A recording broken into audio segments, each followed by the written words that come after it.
Très bon sabbat à tout le monde. Le titre de mon message aujourd'hui, la présente époque de fiançailles. Aujourd'hui, je vais vous parler de la Nouvelle Alliance, de ce que c'est la Nouvelle Alliance. En fait, c'est l'étape actuelle des fiançailles de l'Église avec le Christ, en vue du mariage, de ce que la Bible appelle les noces de l'agneau. L'agneau étant l'agneau de Dieu, le Fils de Dieu. Vous savez, le plan de Dieu, c'est un tout. Ça comprend l'Ancien Testament, le Nouveau Testament. On parle de l'Ancienne Alliance, une Nouvelle Alliance. Et les deux testaments forment également un tout. Ça, ce sont les Écritures. C'est le plan de Dieu d'un bout à l'autre, expliqué en détail. Et l'Ancien Testament est aussi important que le Nouveau Testament. Il y a certaines choses qui ont été changées et qui peuvent être expliquées facilement. Mais il y a des choses qui n'ont pas changé. Et fondamentalement, le plan de Dieu, lui, n'a pas changé dans son ensemble. Et c'est pour ça qu'il est important d'étudier également l'Ancien Testament comme le Nouveau Testament, parce que tout se tient. D'ailleurs, il est écrit dans 1 Corinthiens 10 et le verset 11, en parlant de l'ancienne nation d'Israël, de ce qui leur est arrivé. Paul écrit ceci: « Ces choses leur sont arrivées pour servir d'exemple, et elles ont été écrites pour notre instruction à nous qui sommes parvenus à la fin des siècles. » Donc, c'est particulièrement pour nous qui sommes de la dernière génération avant le retour de Christ que les choses de l'Ancien Testament ont été écrites pour nous servir de leçon, pour qu'on apprenne des choses à partir de là. Parce que c'est la même parole de Dieu. Les deux testaments, Ancien Testament et Nouveau Testament, forment un tout, un ensemble. D'ailleurs, permettez-moi de préciser que les mots Ancien Testament et Nouveau Testament, vous ne les trouverez pas dans les textes. Parce que ça a été ajouté par les hommes qui ont fait les divisions dans la Bible. OK? Ils ont divisé la Bible en deux et ont marqué l'Ancien Testament comme pour l'histoire plus ancienne et le Nouveau Testament à partir de la venue du Christ. Même chose d'ailleurs pour les chapitres qu'on trouve d'un bout à l'autre de la Bible. Dans les textes originaux, il n'y a pas de chapitre et il n'y a pas de chiffre pour les versets. Ça a été ajouté par ceux qui ont imprimé les Bibles. C'est important à savoir parce que des fois, ça peut amener un peu de confusion ou des difficultés à comprendre certaines choses.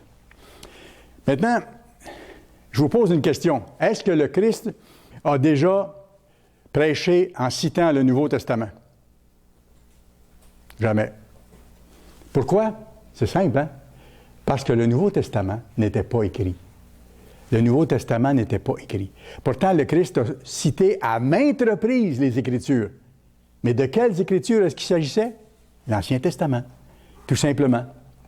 Parce que c'était les seules Écritures qui existaient à l'époque. On peut le voir, vous irez voir dans Luc, chapitre 24, versets 44 et 45.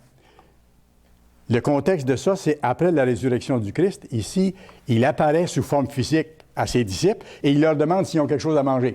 Et après, il leur explique quelque chose. Et on voit par ça que le Christ citait l'Ancien Testament. Ça nous montre que l'Ancien Testament est important aussi.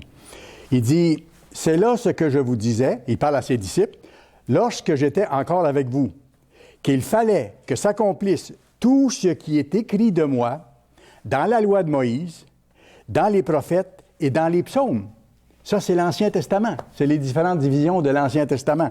Et il continue en disant, « Alors, il leur ouvrit l'esprit, à ses disciples pour qu'ils comprennent, afin qu'ils comprennent quoi? Les Écritures. » Les Écritures qui existaient à l'époque, c'était les rouleaux de l'Ancien Testament. OK?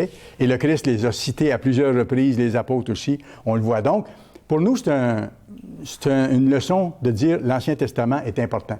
Parce que parfois, les gens arrivent à l'Église et pensent que l'Ancien Testament, ça s'est dépassé, on s'occupe maintenant du Nouveau Testament. Et ils doivent apprendre que c'est un tout. Et on doit s'inspirer de l'Ancien Testament aussi. Paul aussi n'a jamais prêché à partir du Nouveau Testament parce que pour lui aussi, ce n'était pas encore écrit. Paul parlait des Écritures, parlait des écrits. C'est pour ça qu'il a dit, par exemple, à Timothée, à un moment donné, dans 2 Timothée 3, verset 16, Paul dit « Toute Écriture est inspirée de Dieu pour enseigner, utile pour enseigner, pour corriger, et ainsi de suite. Là aussi, il faisait référence à l'Ancien Testament qui existait à l'époque. Et même, il ajoute au verset 15, vous pourrez aller voir, 2 Timothée 3, verset 16, et verset 15, il dit ceci, « Les saintes lettres peuvent rendre sage à salut. » Donc, ça veut dire une chose. Ça veut dire que dans l'Ancien Testament, la notion de salut, de vie éternelle, était déjà là. La Bible forme un tout. Tout se recoupe. Formidable, c'est encourageant. Alors, les 2 testaments forment un tout et ils décrivent le plan de Dieu dans ses différentes étapes. Les 2 testaments aussi parlent de l'Ancienne Alliance et les 2 parlent de la Nouvelle Alliance. Maintenant, c'est important qu'on définisse c'est quoi une alliance. Une alliance, c'est un acte légal établi sur une promesse solennelle entre 2 parties. Si vous achetez une maison, par exemple, vous signez un contrat d'achat ou même une promesse d'achat, c'est une entente écrite, un document légal où des 2 côtés, on s'engage à quelque chose. OK? C'est ça, une alliance.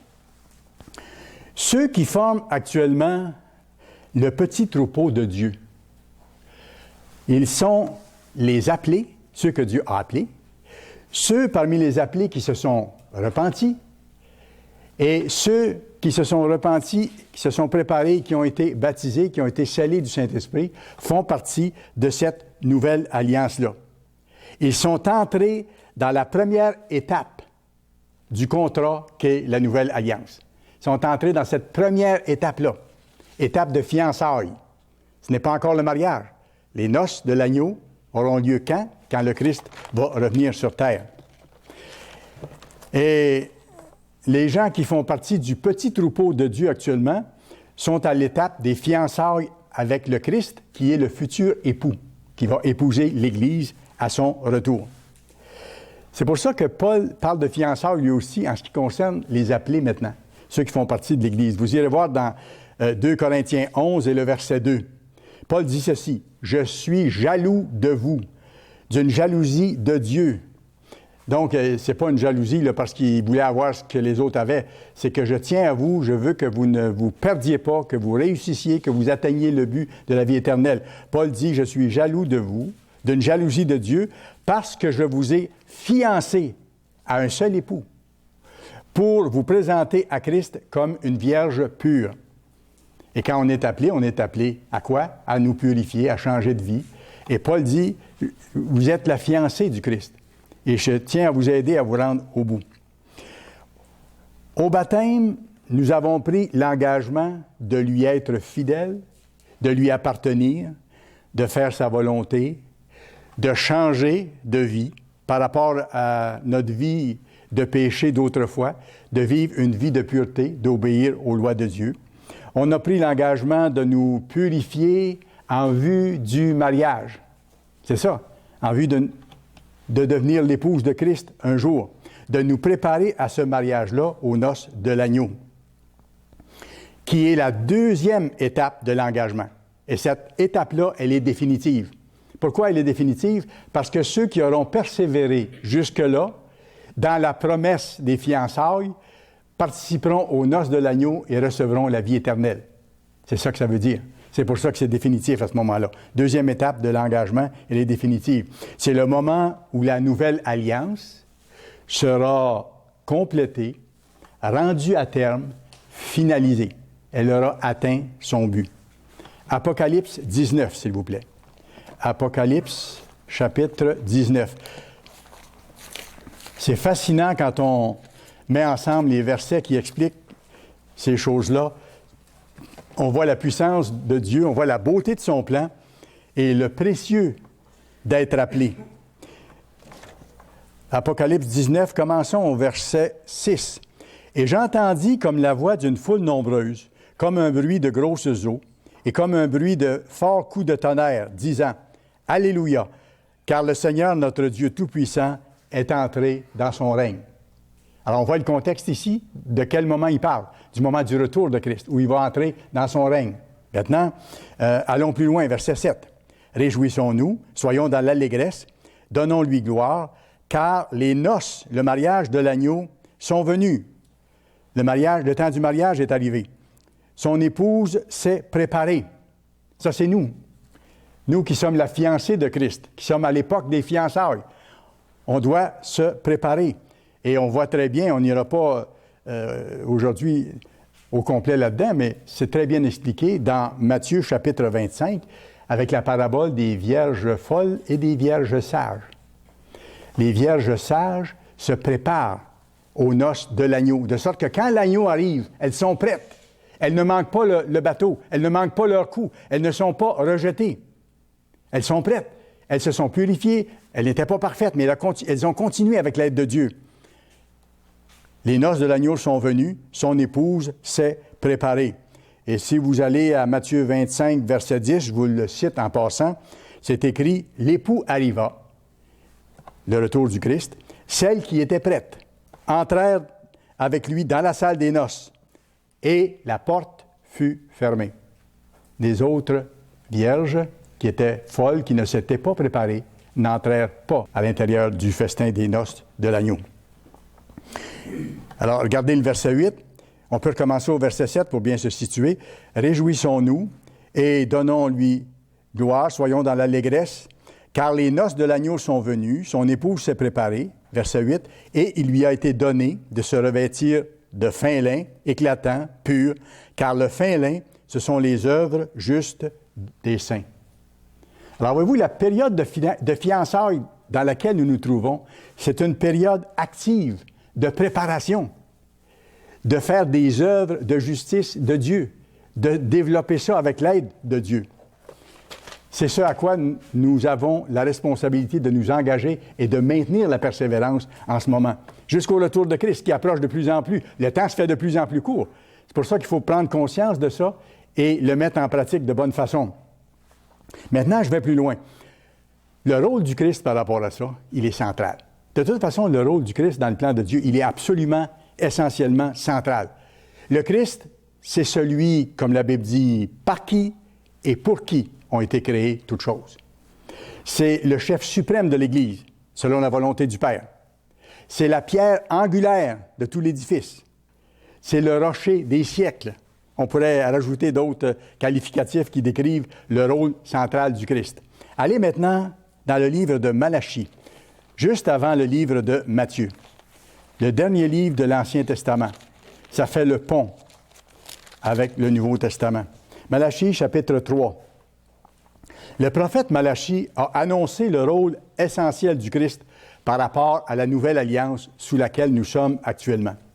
Parce que le Christ, comme Malachie le mentionne, il est le messager de cette nouvelle alliance-là. On met maintenant les morceaux du casse-tête ensemble. Malachie, chapitre 3, verset 1. « Voici, j'enverrai mon messager, et il préparera le chemin devant moi. » Ici, il s'agit premièrement de Jean-Baptiste, qui a annoncé la venue du Christ, on voit par les textes plus tard.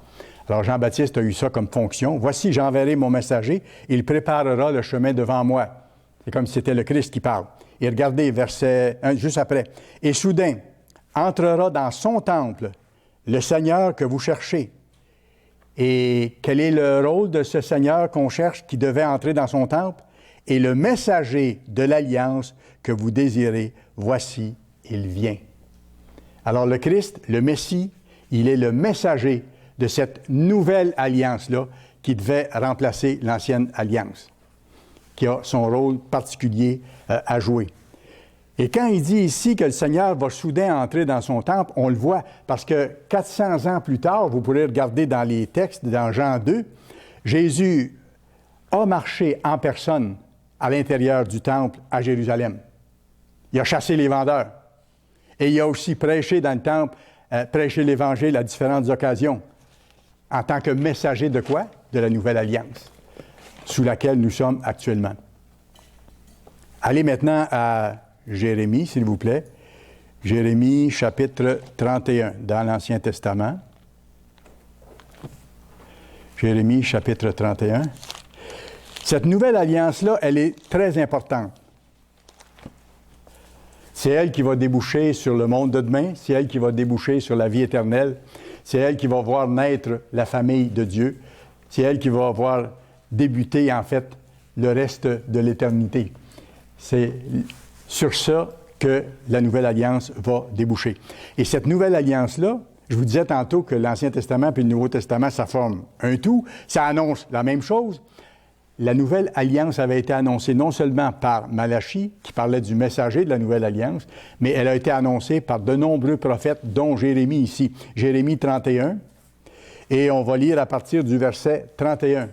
Et vous allez voir clairement que la Nouvelle Alliance, elle était annoncée, ça faisait partie du plan de Dieu. « Voici, les jours viennent, dit l'Éternel, où je ferai avec la maison d'Israël et la maison de Juda, donc l'ensemble des 12 tribus d'Israël, une alliance nouvelle. » Et là, il la compare à l'ancienne alliance. « Non comme l'alliance que je traitais avec leur père, le jour où je les saisis par la main pour les faire sortir du pays d'Égypte. » Il parle de l'ancienne alliance. Alliance qu'ils ont violée. Oui, parce qu'ils n'ont pas été capables de respecter leur engagement de marcher selon Dieu. « Quoique je sois leur maître, dit l'Éternel. » Et dans le texte original, c'est leur mari ou leur fiancé, si vous voulez. Verset 33. « Voici, il annonce la nouvelle alliance. Mais voici l'alliance que je ferai avec la maison d'Israël. Après ces jours-là, dit l'Éternel, je mettrai ma loi au-dedans d'eux, ce qui n'était pas le cas lors de la première alliance. Je mettrai ma loi au-dedans d'eux, je l'écrirai dans leur cœur. Alors que sous la première alliance, les lois étaient écrites sur des tables de pierre, à l'extérieur des gens. OK? Il y a toute une différence, parce que la motivation n'est plus la même. La motivation vient par la force de Dieu en nous. Et je mettrai ma loi au-dedans d'eux, je l'écrirai dans leur cœur, je serai leur Dieu, et ils seront mon peuple. J'arrête ici. Vous voyez clairement qu'il annonce la nouvelle alliance. Il dit, ce ne sera pas comme l'alliance que j'ai traitée avec leur père. Ils n'ont pas été capables de la suivre. Ils n'étaient pas capables non plus de la suivre.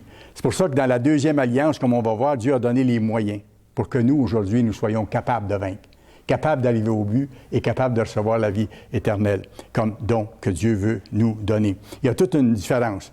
Mais ici, versets 31 à 33, quand il dit « Je vais traiter une alliance nouvelle avec eux, je vais écrire mes lois dans leur cœur », ça s'applique à qui? Ça s'applique à nous aujourd'hui.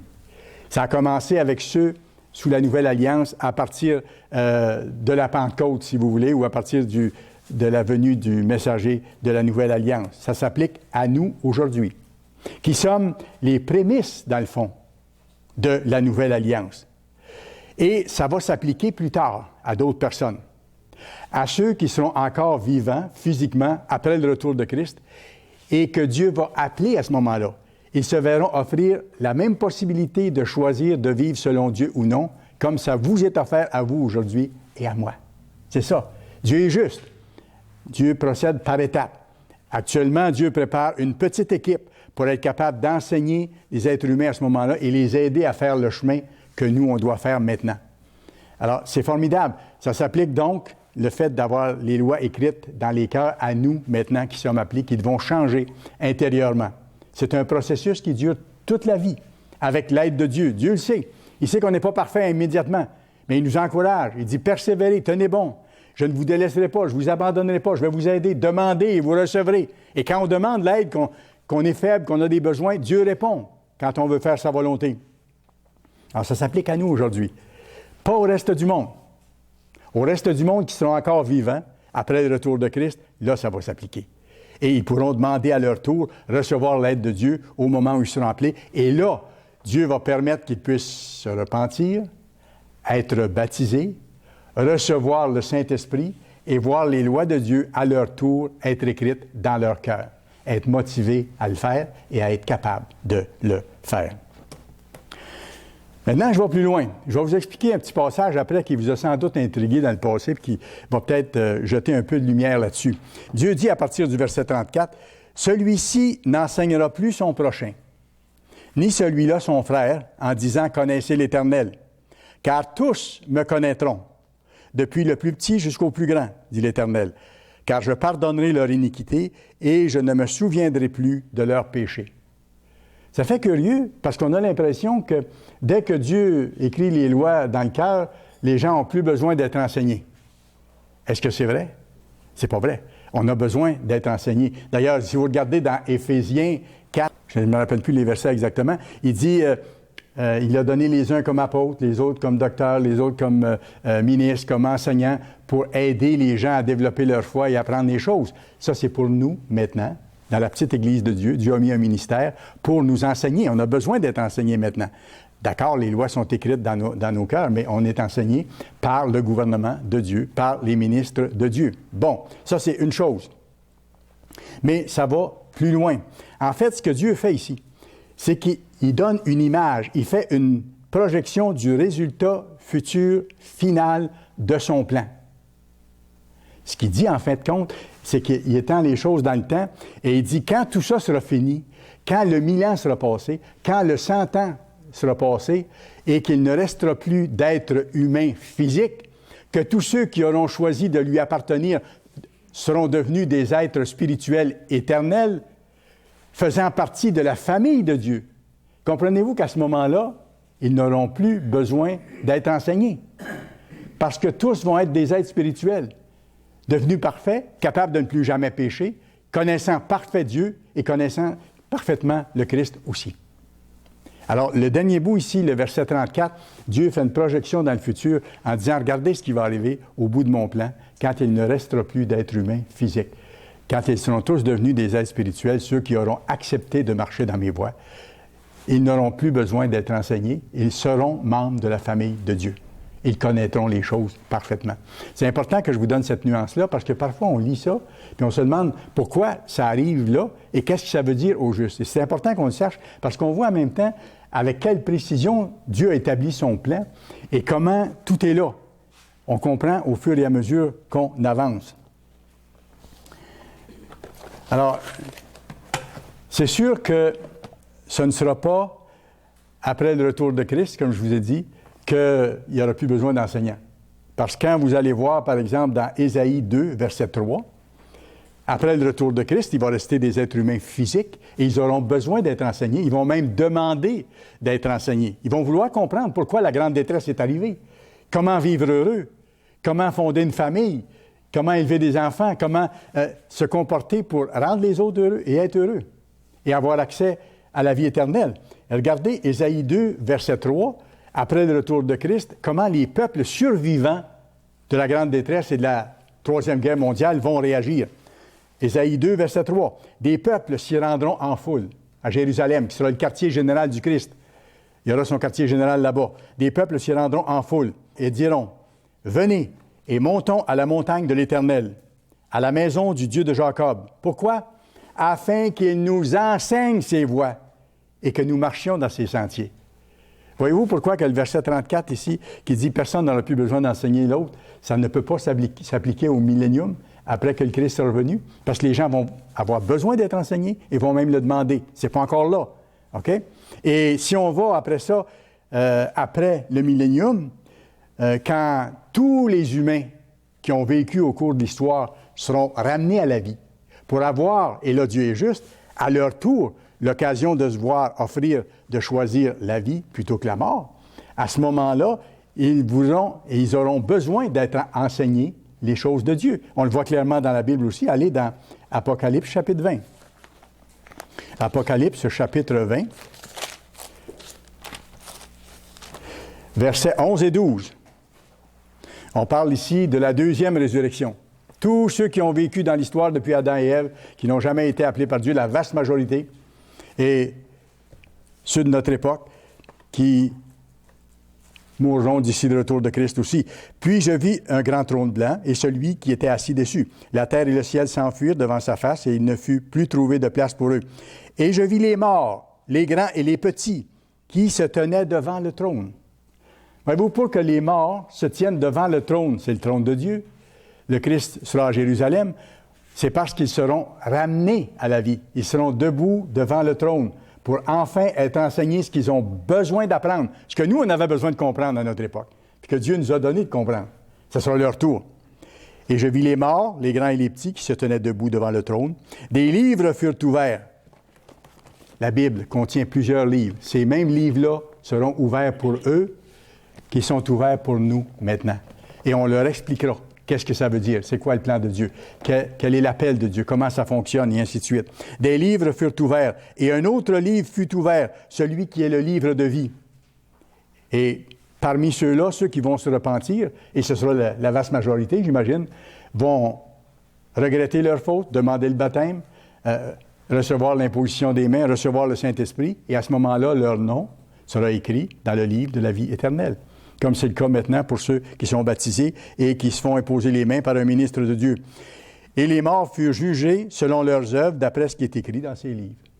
C'est-à-dire qu'ils vont avoir une période de vie, un certain nombre d'années, et ils vont devoir démontrer à Dieu s'ils veulent vraiment appliquer dans leur vie les lois de Dieu ou non. La plupart vont sûrement le faire à ce moment-là. Mais voyez-vous, c'est qu'ils auront besoin d'être enseignés. Je reviens à ça. Le verset 34 qu'on a vu tantôt disait que celui-ci n'aura plus besoin d'enseigner celui-là. Ça ne s'applique pas non plus au millénium.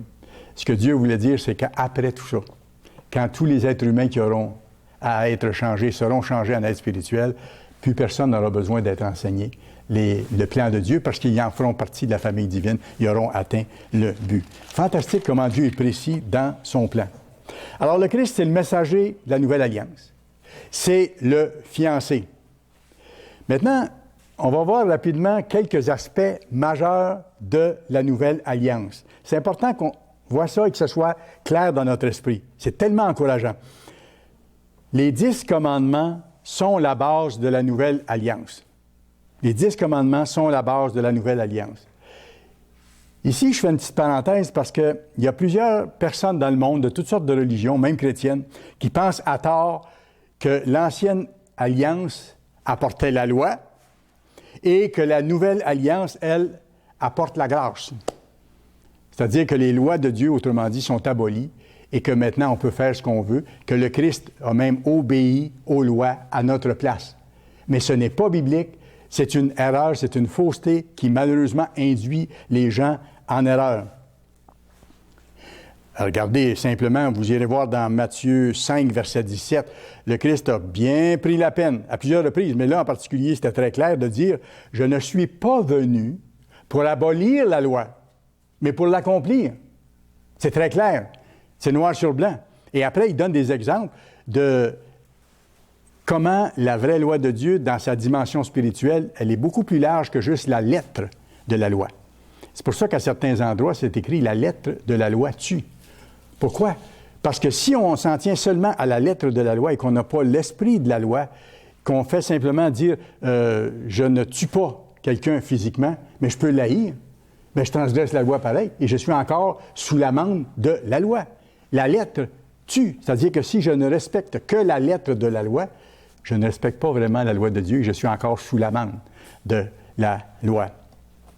Et Christ a dit, je ne suis pas venu pour abolir la loi, mais je suis venu pour l'accomplir. Alors, voyez-vous, c'est loin d'annuler la grande loi spirituelle. La nouvelle alliance annonce une époque, au contraire, on l'a vu tantôt, où les hommes auront cette loi écrite dans le cœur.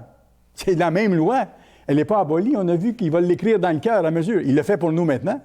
Il va le faire dans le monde à venir pour ceux qui seront vivants et qui vont vouloir marcher selon ses voies. Et après le 1000 ans de règne du Christ, le premier 1000 ans du règne du Christ, lors de la résurrection du grand trône blanc, il va le faire pour ceux qui seront ramenés à la vie à ce moment-là. Il va écrire ses lois dans leur cœur. Paul le confirme. Quelqu'un m'avait déjà posé une question dans l'Église à ce sujet-là. Paul le confirme, Romains 3, verset 31.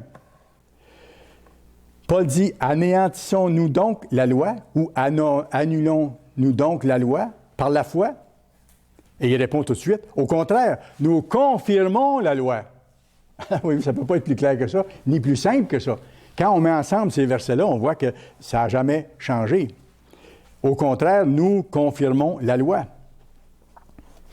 Alors, on voit par ça que l'Ancienne Alliance et la Nouvelle Alliance ont la même base, les 10 commandements. Ça n'a pas changé. Ça n'a pas changé. Ça ne peut pas changer parce que ça reflète le caractère de Dieu. Et c'est les règles pour que les gens soient heureux.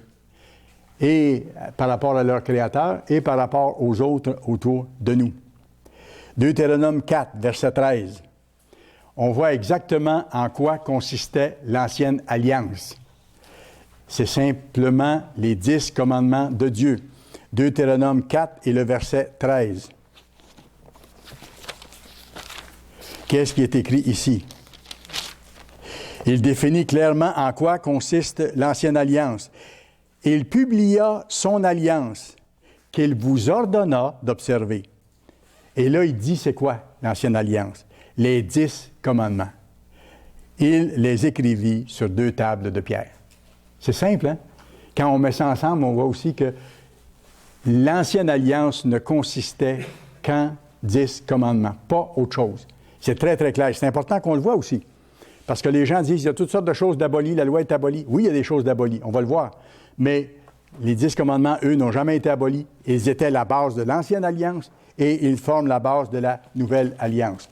Mais dans l'ancienne alliance, les 10 commandements, c'était exclusivement de ça que l'ancienne alliance était faite. La grande loi spirituelle et éternelle de Dieu. Jérémie, chapitre 7. Je vais vous montrer encore que l'ancienne alliance ne comprenait pas autre chose que les 10 commandements. C'est important que ça soit clair. Jérémie, chapitre 7. Lisons le verset 22 et 23. Jérémie 7, versets 22 et 23. C'est Dieu qui parle. « Car je n'ai point parlé avec vos pères, et je ne leur ai donné aucun ordre le jour où je les ai fait sortir du pays d'Égypte, au sujet des holocaustes et des sacrifices. » Alors voyez-vous, Dieu dit ici, « Quand j'ai libéré vos ancêtres d'Égypte, je ne leur ai pas ordonné de faire des sacrifices ni de lois semblables à ça. Mais voici l'ordre que je leur ai donné, par exemple.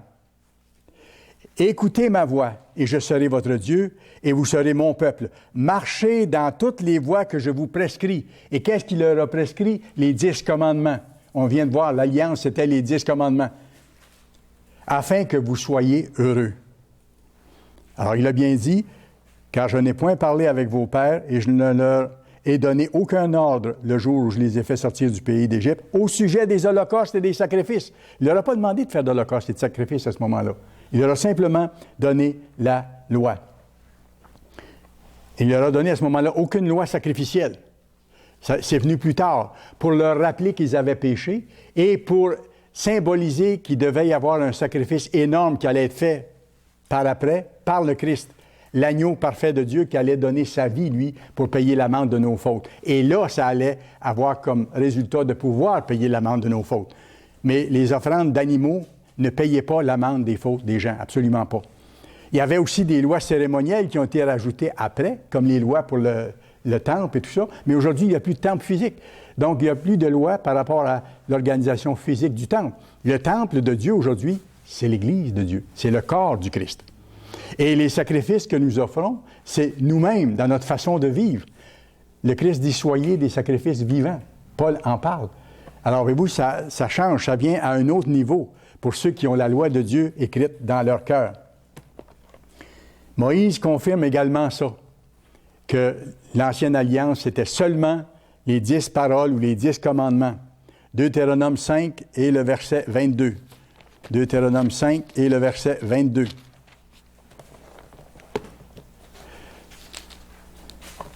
Tout de suite avant, Moïse vient de répéter les 10 commandements ici. Et regardez ce qu'il dit au verset 22.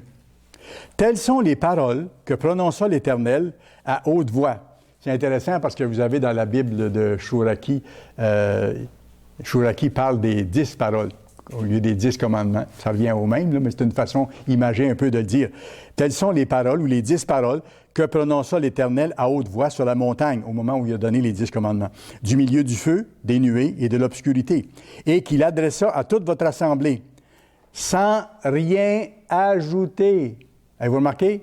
Il répète encore. Sans rien ajouter. Les autres choses sont venues juste par après. Les lois du temple, mais comme il n'y a plus de temple physique, ça n'a plus besoin d'être fait.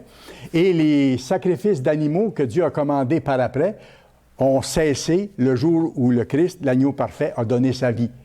Parce que ces sacrifices-là représentaient le sacrifice du Christ venu en tant qu'agneau de Dieu mourir sur la croix. Mais au moment où Dieu a donné les commandements, il l'a fait ici sans rien y ajouter. Il les écrivit sur 2 tables de pierre qu'il me donna. Très intéressant. Alors, quelques aspects donc de la Nouvelle Alliance. Premièrement, on l'a vu, la Nouvelle Alliance, c'est seulement les 10 commandements de base, mais ça va plus loin. Dans l'Ancienne Alliance, c'était seulement les 10 commandements. Mais Nouvelle Alliance, ce sont les 10 commandements. Ça demeure la base de l'Alliance. Et après, il y a d'autres choses que Dieu a ajoutées pour que cette fois-ci, ça donne les résultats qu'il voulait donner. Deuxièmement, l'autre aspect qui est ajouté à la Nouvelle Alliance qu'il n'y avait pas dans l'Ancienne Alliance, c'est que maintenant, c'est possible que les péchés soient pardonnés, que nos péchés soient pardonnés. Ce qui n'était pas possible dans l'Ancienne Alliance. Pourquoi? Parce que le sacrifice de Christ n'avait pas eu lieu encore, tout simplement. Après que le sacrifice de Christ eut lieu, là, les gens pouvaient se repentir, passer par les eaux du baptême et voir toute leur vie passée être effacée complètement. Quoi que ce soit qu'ils aient fait, ça n'existait plus. Dieu dit, ça n'existe plus une fois que je vous ai pardonné. Alors, voyez-vous, c'est un autre aspect de la Nouvelle Alliance qui est formidable, c'est que le pardon de nos fautes, lorsqu'on a un repentir réel, devient possible par le sang du Christ qui s'est offert à notre place. Vous irez voir dans Matthieu 26, versets 27 et 28. Matthieu 26, versets 27 et 28, c'est encore exprimé clairement par le Christ lui-même. Il dit ceci, en parlant du soir de la dernière Pâque avec ses disciples.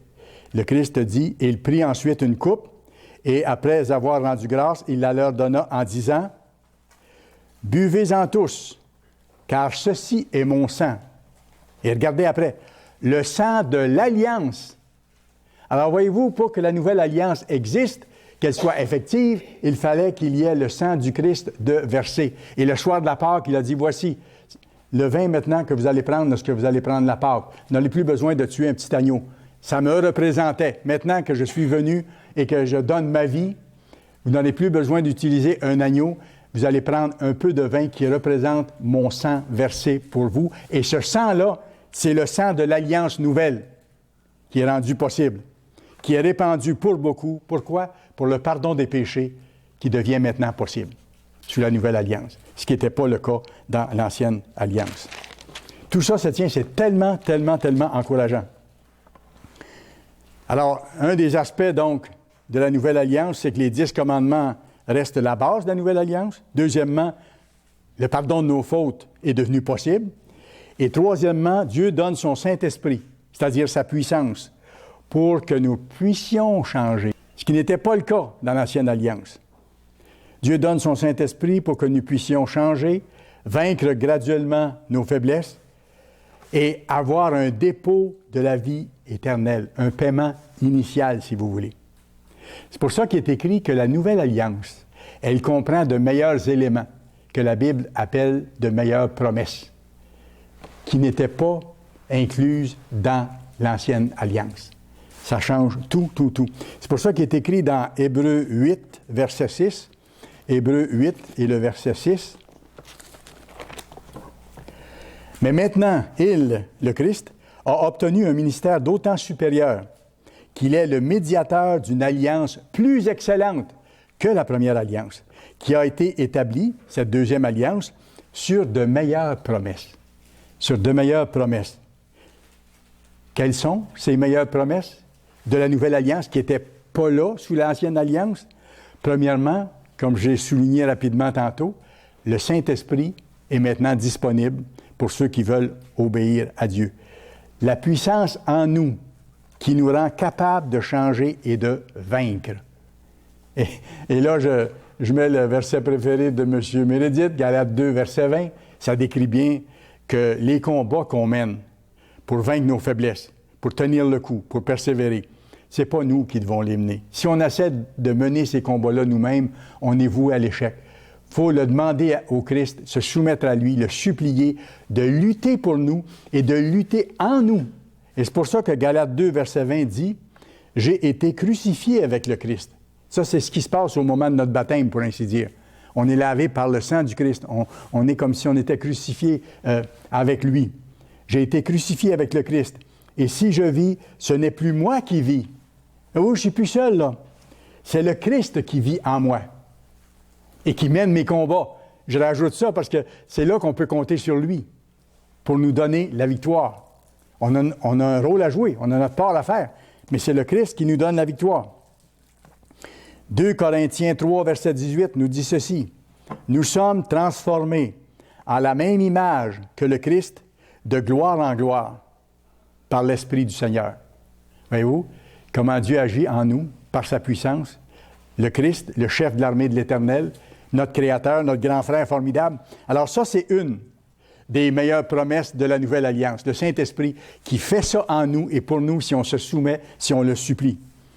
Le deuxième élément qui fait qu'il y a de meilleures promesses dans la Nouvelle Alliance et qui n'avait pas sous l'Ancienne, c'est la vie éternelle qui nous est donnée lorsqu'on reçoit son Saint-Esprit. Un dépôt de la vie éternelle, un début de la vie éternelle.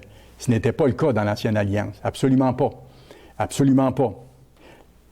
La vie éternelle dans le royaume de Dieu. Et quand on est baptisé, qu'on reçoit l'imposition des mains d'un ministre de Dieu et qu'on reçoit le Saint-Esprit de Dieu, c'est une petite quantité de la vie éternelle. C'est la puissance de Dieu en nous jusqu'au jour où nous serons transformés complètement en êtres spirituels.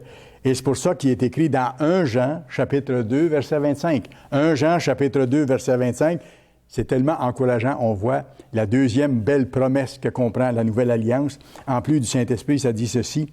Et la promesse qui nous est faite, c'est la vie éternelle.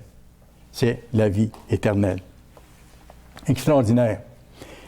Et c'est pour ça que on peut aller voir 1 Jean 3. Ça vaut la peine. Ça, c'est un passage que j'aime vraiment. 1 Jean chapitre 3. Ça fait rêver.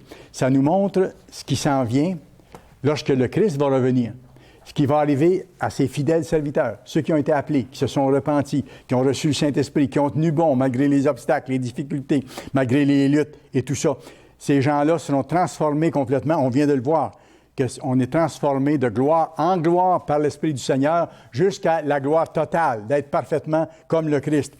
1 Jean chapitre 3 et le verset 1 à 3. Voyez de quel amour le Père nous a témoigné, pour que nous soyons appelés enfants de Dieu. C'est pas peu de choses quand on est appelé. On est appelé à devenir les enfants du gouverneur de l'univers. Et nous le sommes. Si le monde ne nous connaît pas, c'est qu'il ne l'a pas connu. Et c'est pour ça que les gens autour de vous ne peuvent pas comprendre qui vous êtes, ne peuvent pas voir pourquoi vous agissez différemment d'avant, pourquoi vous observez le sabbat, pourquoi vous n'observez plus Noël et les anniversaires de naissance et ces choses-là, mais que vous célébrez des fêtes que les gens ne connaissent pas. Vous êtes inconnus pour eux, parce qu'ils ne connaissent pas Dieu, tout simplement. Mais nous, il faut persévérer. Il dit, si le monde ne nous connaît pas, c'est qu'il ne l'a pas connu. Ils auront leur jour, leur temps, mais ce n'est pas le moment encore. Bien-aimés, nous sommes maintenant enfants de Dieu, engendrés. On n'est pas encore nés de Dieu. La nouvelle naissance aura lieu au retour de Christ. Nous sommes engendrés. Bien-aimés, nous sommes maintenant enfants de Dieu, et ce que nous serons n'a pas encore été manifesté. Vous n'êtes pas glorieux encore, moi non plus. Absolument pas. On n'est pas glorieux. Ce que nous serons, parce qu'on va devenir glorieux, n'a pas encore été manifesté. Mais nous savons que lorsqu'il paraîtra, le Christ, lorsqu'il arrivera, nous serons semblables à lui. Pourquoi? Parce que nous aurons été transformés totalement en esprit, en être spirituel. Bien sûr, nous pourrons reprendre un corps physique pour aider les gens, mais nous aurons été transformés en êtres spirituels glorieux, de même nature que le Christ.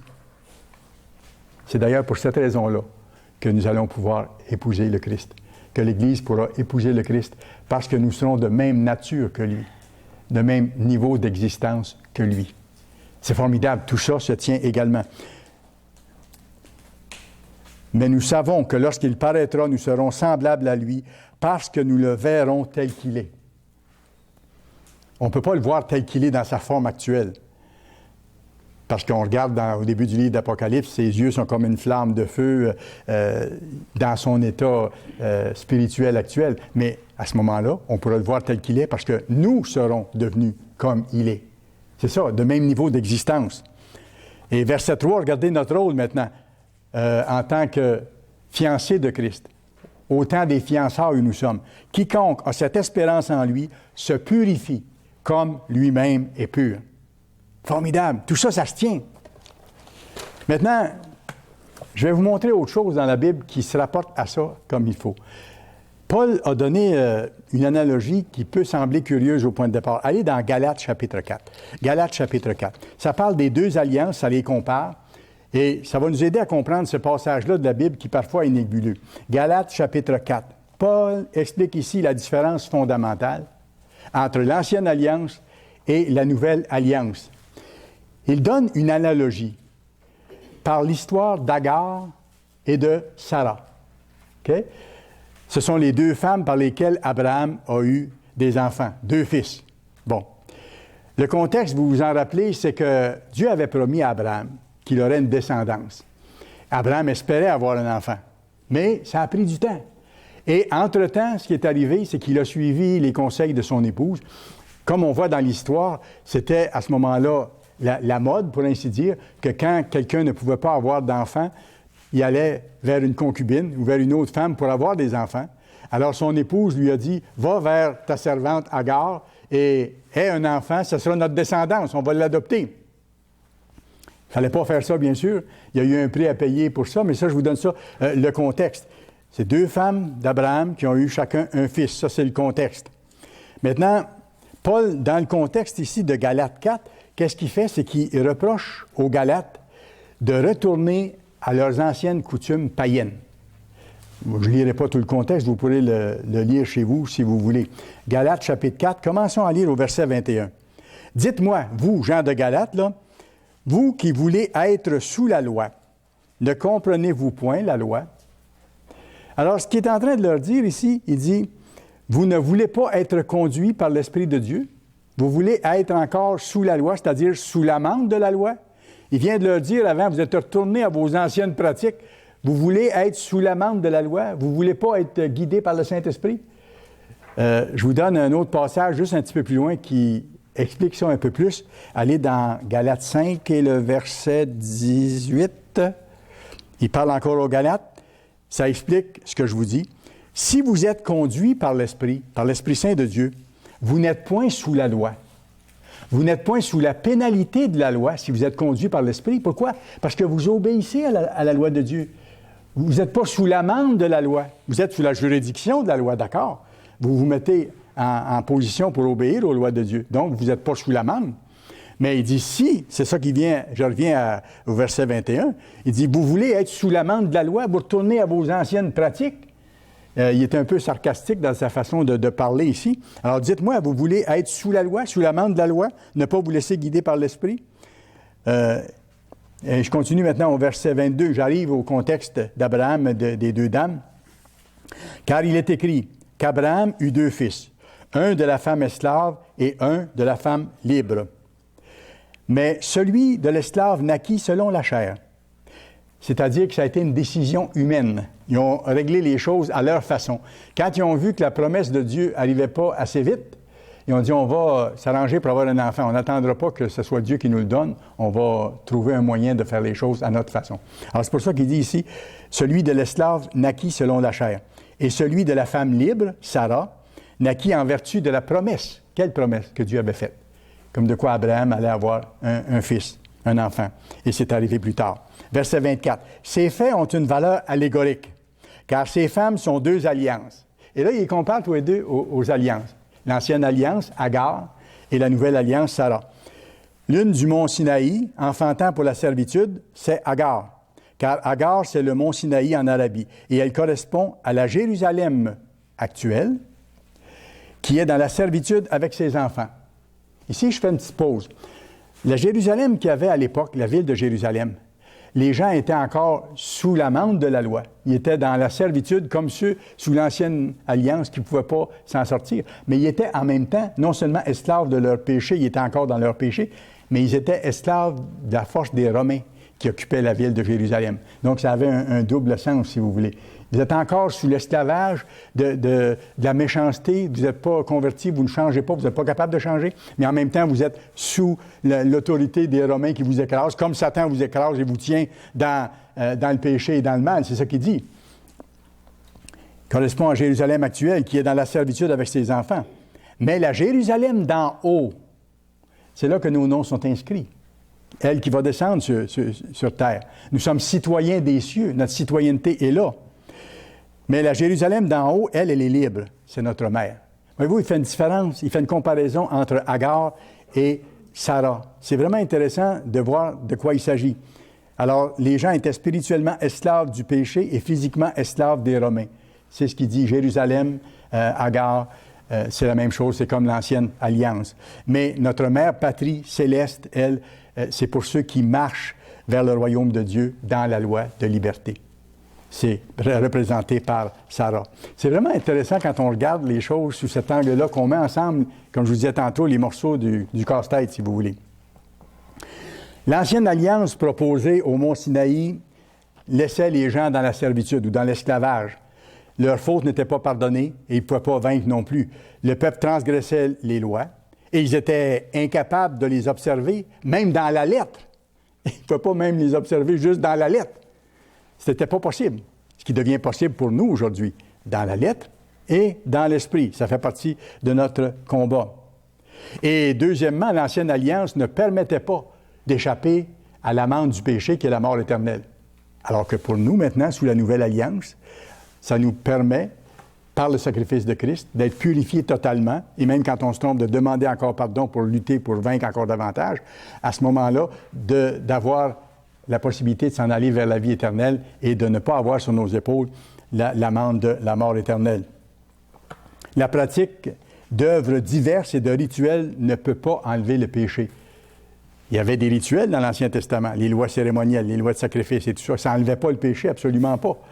Le sang des bœufs et le sang des boucs ne peuvent pas ôter le péché. Vous irez voir dans Hébreux 4, verset 10.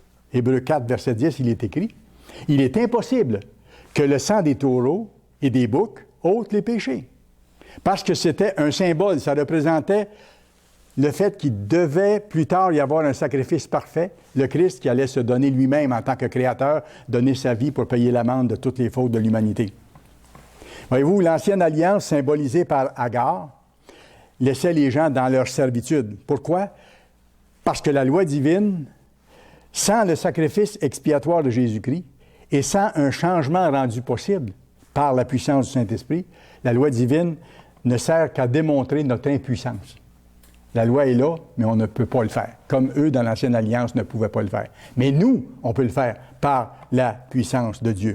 Paul nous montre qu'il est possible de devenir les héritiers de Dieu, de naître un jour dans sa famille, par la délivrance qui ne peut venir que par Dieu, que par sa miséricorde, que par sa puissance, que par son soutien. Et non pas par des efforts humains. Non pas par des efforts humains. Ça ne veut pas dire qu'on ne doit pas faire d'efforts pour marcher selon les lois de Dieu. Et c'est pour ça que, sous la nouvelle alliance, les promesses sont beaucoup meilleures. Et les promesses de vie éternelle sont là.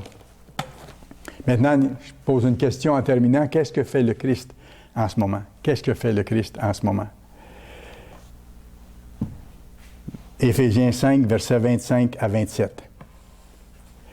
Qu'est-ce qu'il fait en vue de son mariage avec l'Église?